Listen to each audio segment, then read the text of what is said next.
Update 2. It's been a month since my last update, and the situation has reached its conclusion at work, though the personal fallout continues. The HR investigation was completed 2 weeks ago. Kirk was fully cleared of the harassment allegations and received his recommendation for the Singapore position. He will be starting there next month. He did remain technically suspended from our current office for the remainder of his notice period because company policy discourages asking out colleagues, but since he was leaving anyway, it didn't impact him significantly. As for Sophia, she was suspended for making false accusations and for the threatening behavior toward me that followed. HR called me in to inform me of their decision and to check if I felt safe returning to work. They reassured me that the company was taking the situation seriously and offered to adjust my schedule if needed to avoid potential confrontations. I've been keeping my head down at work, focusing on my projects and trying to maintain a professional demeanor despite the whispers and sidelong glances from colleagues. Most people have figured out the basics of what happened, and opinions seem divided. Some understand why I came forward, while others think I should have protected my friend regardless of her actions. Office politics are complicated. The most unexpected development came last week. I received an email from Sophia's previous employer, responding to my inquiry about her work history there.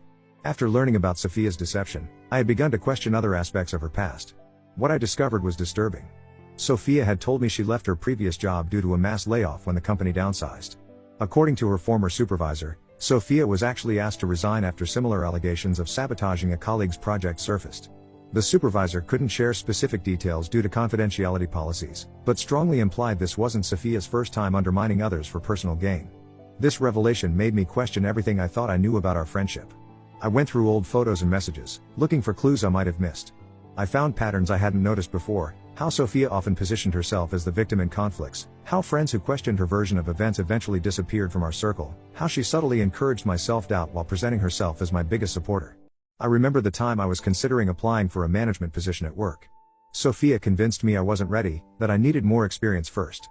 She applied for the position herself the next day. When I expressed surprise, she said she'd only applied because I wasn't interested. I believed her then. I recalled how Sophia always seemed to know intimate details about my dates and relationships, even ones I hadn't fully shared with her. Now I wondered if she had been reading my messages when I left my phone unattended. There were too many coincidences to ignore. The final piece fell into place when Kirk forwarded me an email he received from a colleague at another company. This person had worked with Sophia during a brief contract position she held between college and our current job, a position Sophia had never mentioned to me. According to this email, Sophia had been asked not to return after the contract period due to concerns about her interpersonal conduct. With each new revelation, I felt increasingly foolish for not seeing the truth sooner.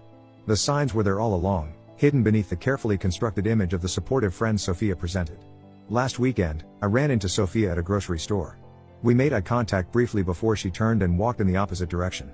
Despite everything, I felt a momentary pang